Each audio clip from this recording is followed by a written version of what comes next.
Let's get you all the latest updates from G20 Summit and the latest on Prime Minister Modi's two-day visit to Italy, where he is currently attending the G20 Summit. In fact, Prime Minister Modi had a brief interaction with the French President Emmanuel Macron before the family photo at Roma Convention Center in Rome.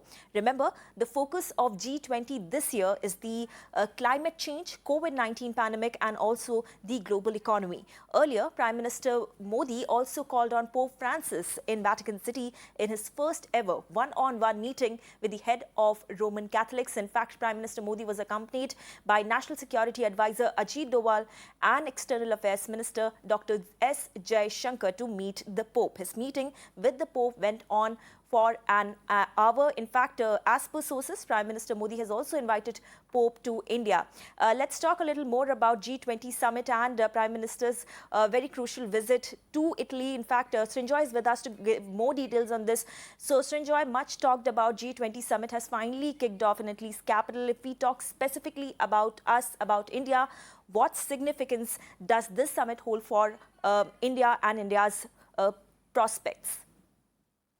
The most important thing is that the Prime Minister is making it very clear about 3 or 4 important issues. The first relates to COVID and COVID vaccines. The Prime Minister is likely to say and has said that, well, every country in the world, every person, especially the smaller countries, the weaker countries, all of them who should get the vaccine, whether they manufacture it, whether they have the capacity to buy it, they should be given the vaccine. And that's something the Prime Minister will speak on and is emphasizing.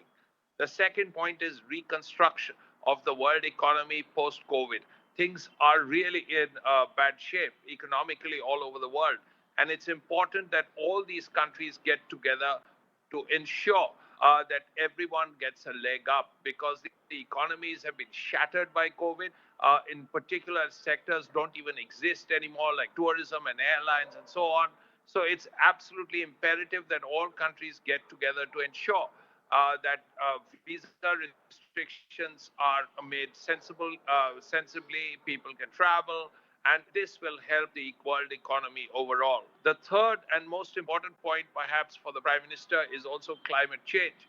Now, this issue is going to come up and has come up.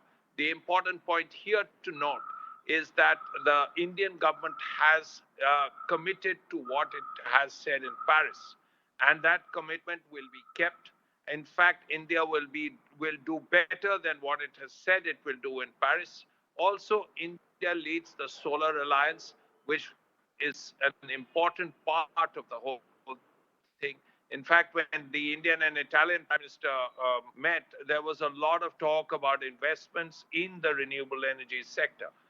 Finally, India will, in the bilaterals, speak about cross-border terrorism and especially speak about terrorist funding, which is helping cross-border terrorism. So all these issues will come up. You rightly spoken about the invitation to the Pope, and there was a 25-minute meeting planned. It stretched to over an hour. Apparently, the meeting went well. It talked about the issues discussed were poverty and climate change, and let's hope that the Pope is in India in the near future. Right. In fact, my next question was about that particular meeting between Prime Minister Modi and Pope Francis. Do we know in detail what exactly transpired between the two, what exactly was spoken about? We know for sure that Prime Minister Modi has invited Pope Francis back home in India. Yes, undoubtedly. The point is, it was supposed to be a 25-minute meeting. It stretched to 1 hour, which clearly suggests that they had quite a lot to talk about. That's really the first thing. Also, it was being talked about.